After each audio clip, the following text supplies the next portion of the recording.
எழுச்சியுடன் நடந்து கொண்டிருக்கின்ற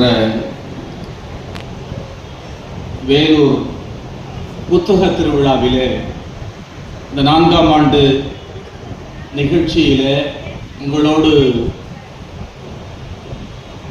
பங்கேற்று என்னுடைய கருத்துக்களை வழங்குவதற்கான ஒரு அரிய வாய்ப்பை நல்கிய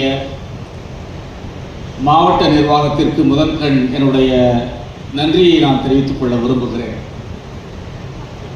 குறிப்பாக இந்த அமர்வினுடைய தலைவர், நான் ஆசிரியன் என்பதை மிக பெருமையோடு இங்கே பதிவு செய்தார்.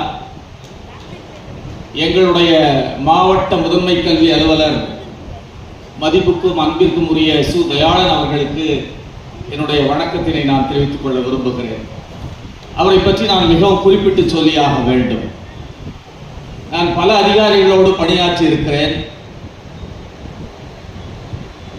அண்மையிலே கூட எங்களுடைய ஒன்றியத்திற்கு அவர் பேசுவதற்காக வந்திருந்தார், ஆசிரியர்களோடு பேசுவதற்காக. எந்த அளவிற்கு கடிந்து கொள்வாரோ அந்த அளவிற்கு புன்னகையோடு அவர் பேசுவார். அந்த புன்னகை ஒரு வகையிலே எவ்வளவு பெரிய கல்லையும் அல்லது இறுக்கத்தையும் கூட கரைத்து விடும் அந்த ஆற்றல் கொண்டது என்பது எங்களுக்கு தெரியும்.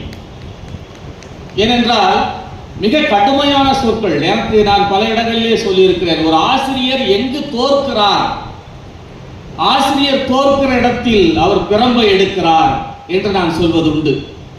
சொற்களுக்கு பயனில்லை என்று சொல்கின்ற இடத்திலே, அவருடைய அணுகுமுறைக்கு பயனில்லை என்று சொல்கின்ற இடத்திலே அவர் தன்னுடைய பிரம்பை கையாள தொடங்குகிறார் என்று நான் சொல்வது உண்டு.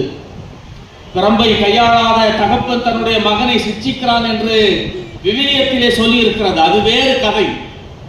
ஆனால் உண்மையிலே சொற்களுக்கு மிகப்பெரிய ஆற்றல் இருக்கிறது. அதை எப்படி வெளிப்படுத்துவது என்பதற்கு மிகப்பெரிய ஒரு உத்தி இருக்கிறது. கடந்த ஆண்டு நான் அமெரிக்காவிலே இருக்கக்கூடிய ஃபெட்னாவிலே தமிழ் மன்றத்திலே பேசுவதற்காக சென்ற போது, இது எங்களுடைய துறைக்கு கிடைத்த பெருமை என்று சொல்லி கையெழுத்திட்டு எனக்கு அந்த தடையில்லா சான்றை வழங்கி என்னை அமெரிக்காவுக்கு அவர் அனுப்பி வைத்தார்.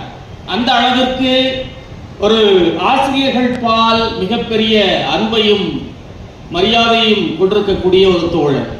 அது மட்டுமின்றி மாணவர்கள் மிகச் சிறப்பாக படிக்க வேண்டும் என்கின்ற அந்த உறுதிப்பாட்டிலே அவர் மிகவும் உறுதியாக இருக்கக்கூடியவர்.